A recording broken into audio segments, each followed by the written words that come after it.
पहला रंग, ओरिजिनल जो रंग है वो है सफेद, धवल, शुभ्र।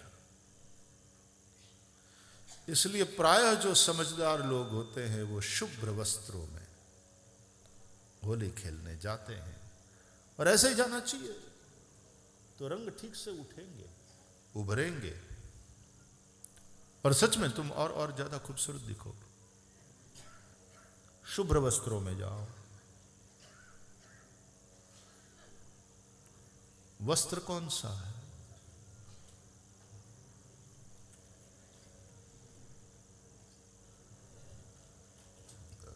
मन भी वस्त्र है और तन भी वस्त्र है। तन तो वस्त्र है ही है, प्रसिद्ध बात है, वासांसि जीर्णानि यथा विहाय नवानि गृह्णाति नरो पराणि तथा शरीराणि विहाय जीर्णान्यन्यानि संयाति नवानि देहि। शरीर को आत्मा का वस्त्र कहा। साधक साधन करते करते इस वस्त्र को धो लेता है, तन के भी सारे मल निवृत्त हो जाते हैं,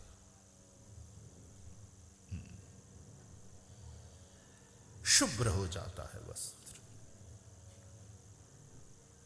इसलिए भगवान का जब प्रागट्य होता है, दशम स्कंद में हम कथा सुनते हैं, तो श्री शुकदेव जी महाराज पांचों महाभूत की शुद्धि का दर्शन कराते हैं।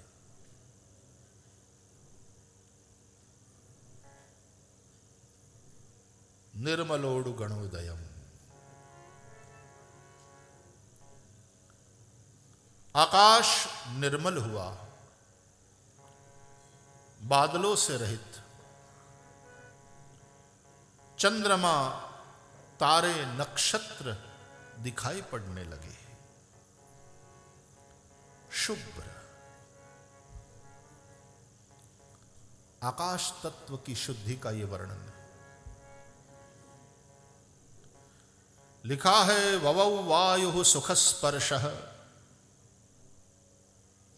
उन शब्दों में वायु तत्व की शुद्धि का वर्णन है।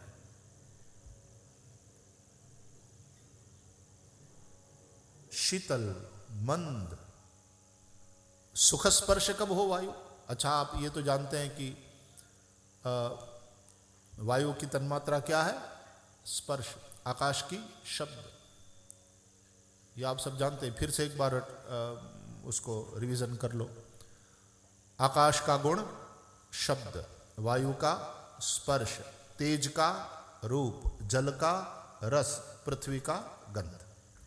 ठीक है, इसको ध्यान में रखते हुए सुनो। तो बादलों वाला आकाश,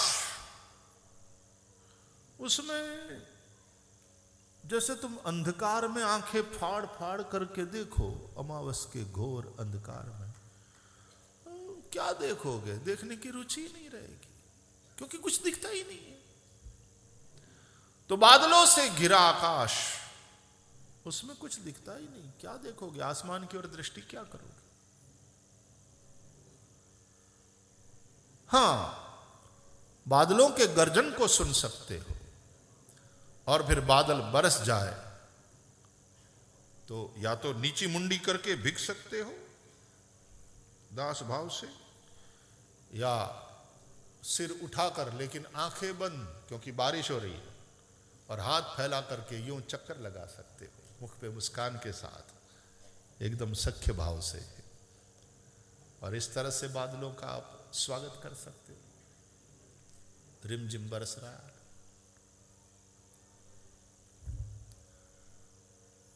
तो या तो दृष्टि नीची या सिर ऊंचा है, तो भी आंख बंद, केवल अनुभव कर सकते हो आप।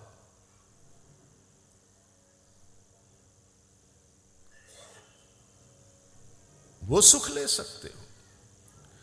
लेकिन आसमान की ओर देखने का आनंद तो तब है जब आसमान साफ हो, चंद्रमा निकला हो, तारों से श्रृंगार किया हुआ आसमान। गुजरात से आया हूं मैं, अपना रंग लेकर आया, रंग भी है, उमंग भी है भाई। उमंग है इसलिए यहाँ तक पहुँचे, रंग भी लेके आए हैं अपने हिसाब से, जो भी मिले संतों महापुरुषों की कृपा से लेके आए।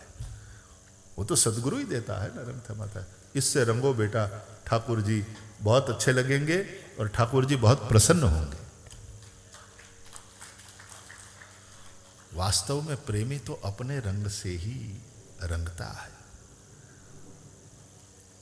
और जो कथा है तो फिर वहाँ यहाँ से वचनों से पिचकारी मारते हैं, और कभी प्रेम से देखते हैं तो अखियों से पिचकारी मारते हैं, अलग अलग भावों की, अलग अलग रंगों की। कोई लाल रंग भर करके आया है, कोई हरा वाला, कोई पीला वाला, कोई पिंक वाला, कोई और। तो अपने अपने भावों की एक सृष्टि है कि भाई इस भाव से रंगो, इस भाव से ठाकुर जी को देखो। जिस भाव से ठाकुर जी को रंगोगे उस भाव से ठाकुर जी दिखाई पड़ेंगे। कोई को माँ बाप, कोई को बंधु, कोई को सखा, कोई को गुरु, कोई को सखा। त्वमेव माता च पिता त्वमेव, त्वमेव बंधुश्च सखा त्वमेव, त्वमेव विद्या द्रविणम त्वमेव, त्वमेव सर्वम मम देव देव। जिस रंग से रंगोगे उस रंग वाले ठाकुर जी देखेंगे और फिर उस ढंग से लीला करेंगे। तो सदा तद्भाव भावितः ये यथा माम प्रपद्यन्ते तांस तथैव भजाम्यहम्। अपने अपने सदगुरु से मिले हुए भाव का रंग लेकर के आओ। इसलिए भक्ति में ये जो 5 भाव है, सख्य है, श्रृंगार है, दास्य है, शांत है, मधुर भाव है, उमंग भी हो, रंग भी हो, बिहारी जी से खेलो।